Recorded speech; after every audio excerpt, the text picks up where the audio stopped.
Okay, everyone, welcome to our third Continental Conversation. Before we actually get to the conversation and the lecture that precedes it, I just want to say a few things about what we're doing here. Personally, why Continental Conversations? I think we can probably all say that there's a vitamin deficiency in the Oxford philosophy department, and that vitamin is C. And so I think it could be quite important to have maybe a bit more European, Post-Kantian philosophy, especially in the undergraduate part of our degree. So this is a space which wants to encourage that. Just an example of that is that there's 40 papers available to finalists and only one of them is sort of Post-Kantian. Just one small tangent, if you permit me. There was an email recently from the philosophy department to undergraduates about feedback and of the possible qualms that could be raised. The first one was more non-Western thoughts. And I thought that was really, really important, but at the same time, you don't have very many European thoughts. So that's a whole different conversation about how to interact with tradition in philosophy, but this is a space which is trying to maybe counteract against the ideas of the department. So far, we've spoken about Marcuse and about Deleuze, and this term we have Edward Said, Lacan, and also Nietzsche. So come to all of those. Big thing also is that we have all our slots open for Trinity terms. So 4 slots for anyone who's interested in giving maybe a 10 to 20 minute lecture of their own on a post-Kantian-ish topic. Those are all open, so please contact me or stay behind after this and come up to me, because this runs on you guys. This is all you, and yes. Okay, Yuqi is from LMH, our first year studying PPE, and she will speak for 10 to 20 minutes, and then we'll have some time for the conversation. And yeah, without further ado, let's give Yuqi a round of applause.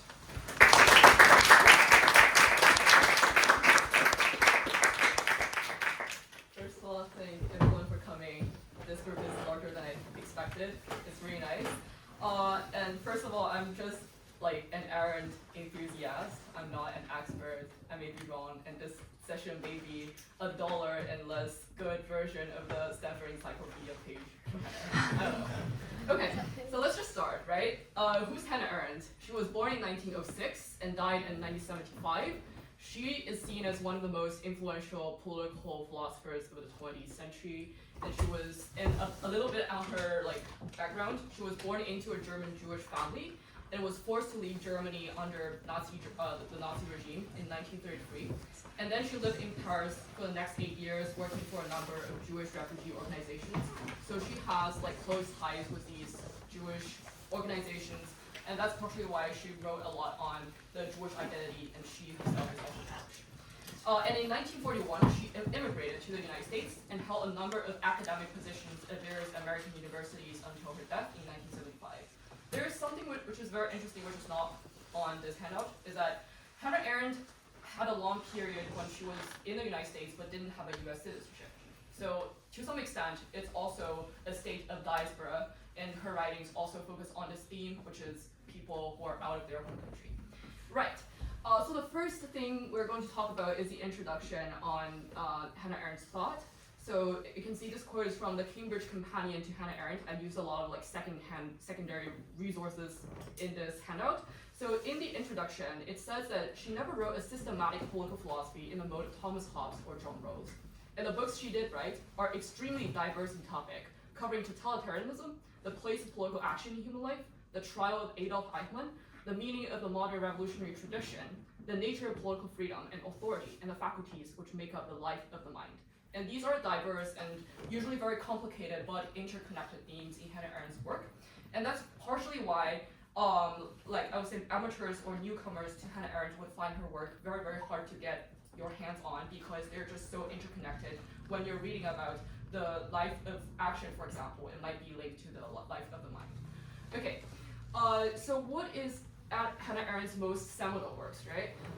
She is best known for 2 works that had a major impact both within and outside the academic community.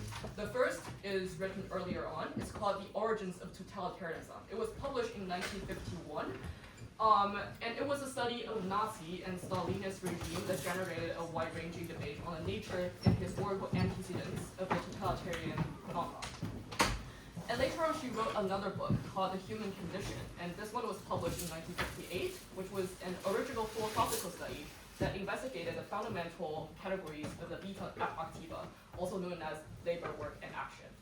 So these two are the most seminal works. And interestingly, the most popularized idea of the banality of evil is not on the list, and the book Eichmann in Jerusalem is also not on the list. And I think this like highlights that the popularized ideas is actually not like her most important or the most significant idea in the eyes of the academics, but it's also very interesting. And I think the interest around the idea of the banality of evil is usually because of a misunderstanding of it. We're also going to talk about that. So aside from these two books, she also published a number of influential essays on topics such as the nature, revolution, freedom, authority, tradition, and the modern age. And by the time of her death in 1975, she wrote the first two volumes of her last major philosophical work, known as The Life of the Mind, where she examined the idea of vita contemplativa. So the idea of vita activa, the life of action, and vita contemplativa, the life of contemplation, are two ideas that contemplate constant, that kind of like just link together in Hannah Arendt's thoughts. And vita contemplativa can be explained into three ideas, which are thinking, willing, and judging. Right. So now let's move into the first section of rethinking totalitarianism, because like new people are moving in. Are there anyone who doesn't have the handout at hand? Right, you can ask people around you to airdrop that to your phone because you're moving and glowing. Yeah. Thank you so much. Okay, right. So the first section is on the earlier part of her life, which is rethinking totalitarianism. So here we're looking at the work, The Origins of Totalitarianism, which was written simply to begin what Arendt called the interminable dialogue with a new and horrific form of politics, one which could not be understood through recourse to historical precedents or the use of homogenizing social scientific categories. So for Arendt, she was analyzing something that was entirely new at her time. It was in this book that Arendt began to grapple with the problem of political evil as policy, on an enormous and hitherto unimaginable scale.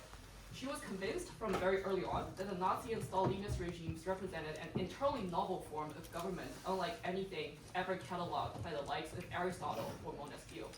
It was one built entirely on terror and ideological fiction and devoted to a destructive perpetual motion. So these two are the key words, the terror and the ideology. And she thinks that the very essence of totalitarian regime is the terror. Terror is not a means for control, but terror is the very essence of the regime. And this part of the idea was most extensively analyzed in the section of the book called Total Domination, where she analyzed the use of concentration camps both in Nazi Germany and Stalin Russia. And it's quite significant because she argued that these concentration camps, first, they extensively used terror. Second, they most significantly served as places or holes of oblivion where people are thrown into and they're being forgotten by the public, so that they're socially dead. So the idea of the use of concentration camps is quite essential to the idea of totalitarianism. Right. This part may be a bit dry because I'm covering like the basic arguments in the book, but I picked up two interesting things in the book. The first is Hannah Arendt's analysis on Kafka.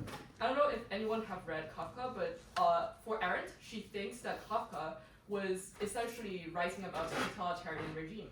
Like she could interpret an element of totalitarianism from Kafka's works. Most notably, it's the Castle and the Trial, because these two books are about the main character K, who was sort of like persecuted, mystified, and denied by the regime and the place that he lives in. So I have this screenshot from the book because this book also cannot be copy-paste. So I'm going to read this out. It's essentially on the novel The Trial.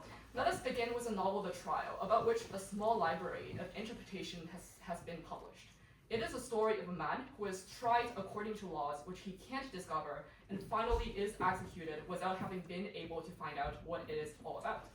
In his search for the real reasons for his ordeal, He learns that behind it, a great organization is at work which not only employs corrupt wardens, stupid inspectors, and examining magistrates, but also has at its disposal a judicial hierarchy of the highest rank, with an indispensable and numerous retinue of servants, clerks, police, and other assistants, perhaps even hangmen.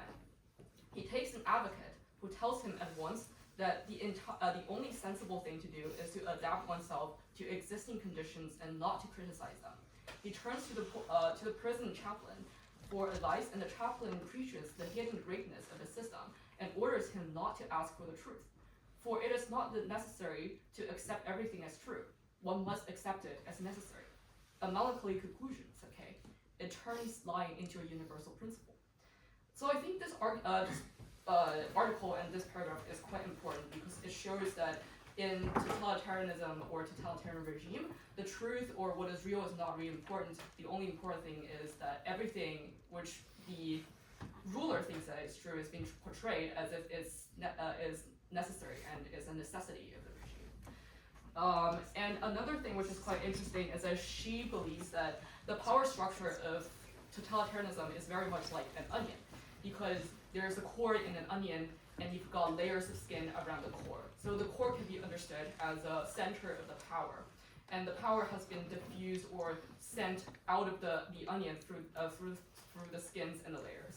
And what is so special about this analogy of onion is that for an onion, if you take a skin, there are like two sides, right? Like there is the inside and there is the outside.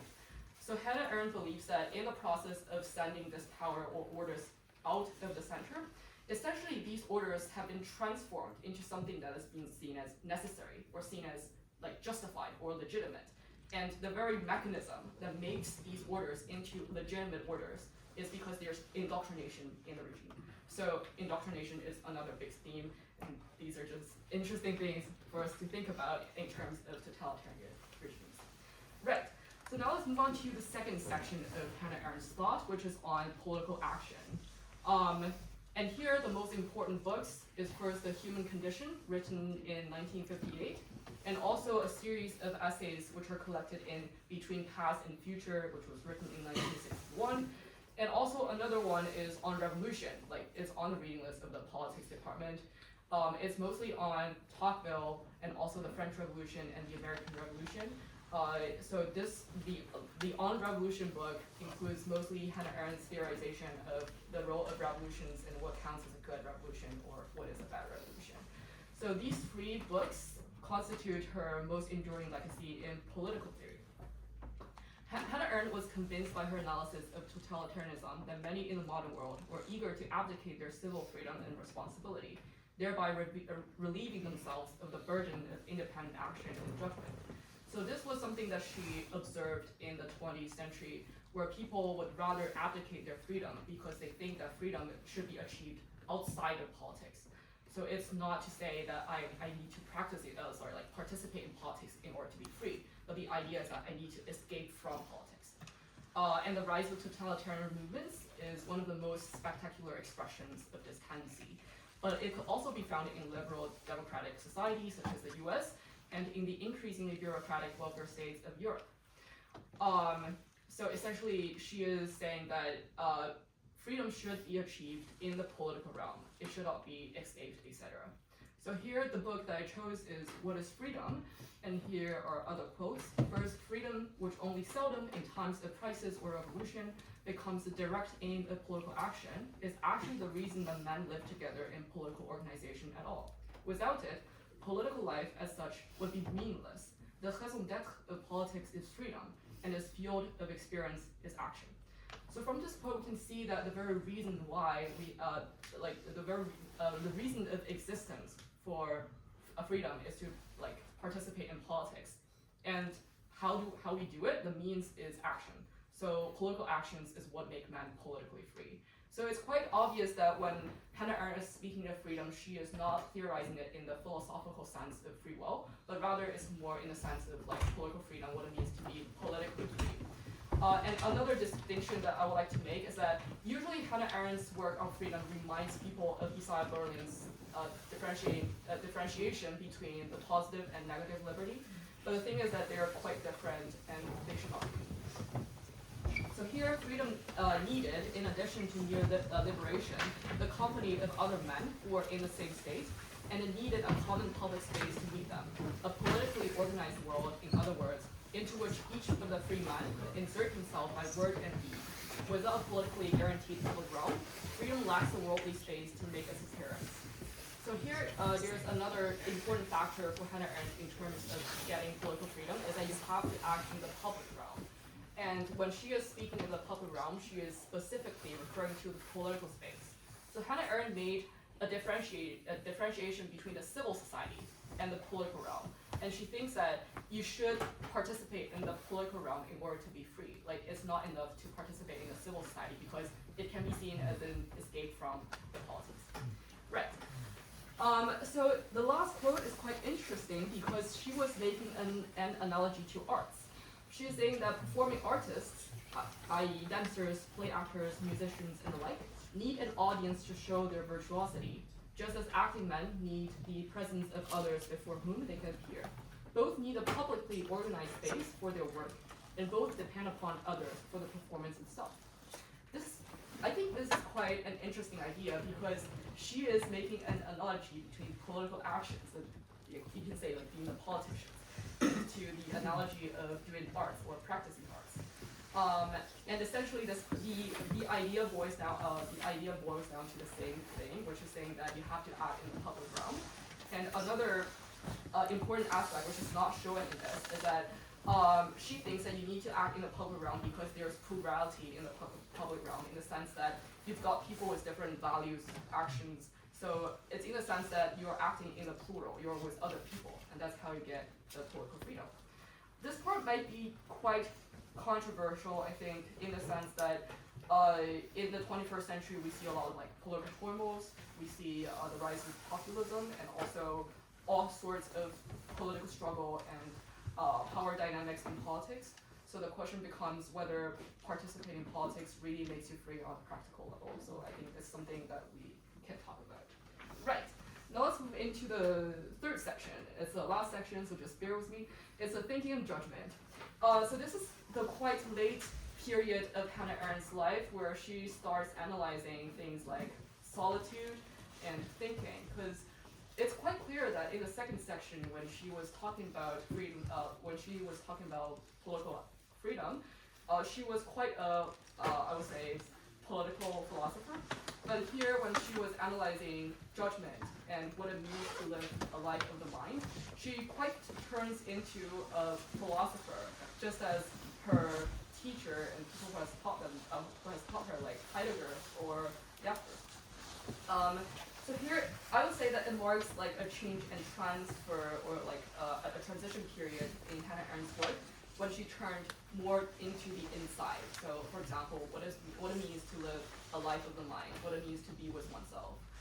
It's quite interesting because we all know what happened to Heidegger, right? Like Heidegger said that he wants to like retreat. He wants this state of solitude where he could like do his work, do his theorizations. But we all know what happened later is that he supported the Nazis. So it could be seen as he made the wrong choice because the way that he did philosophy was like quite detached from the rest of the world. So Hannah Arendt, I think she was like alarmed by that state of retreating because it can be seen as a detachment. But this marks the period when she turns into this idea of solitude and thinking and retreating back to oneself, because she starts thinking about how we can combat the rise of totalitarianism with like thinking on one own. So here, this is quite linked to the banality of evil and the trial of Eichmann in Jerusalem. I didn't quote anything from the Eichmann in Jerusalem because it's quite lengthy and the book is quite wordy in the sense that she was like literally reporting those trials. Right? So I got this, as if speaking to a brick wall, a conversation with Joachim Pest. It was an interview of Hannah Arendt with this manifest.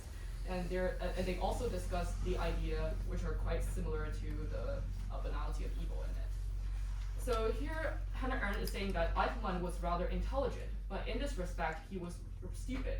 It was his thick-headedness that was so outrageous, as if speaking to a brick wall. And that was what I actually meant by banality. There's nothing deep about it, nothing demonic. There's simply resistance ever to imagine what another person is experiencing. So here the idea of thoughtlessness is quite important because thoughtlessness is the very essence of the banality of evil, according to Hannah Arendt.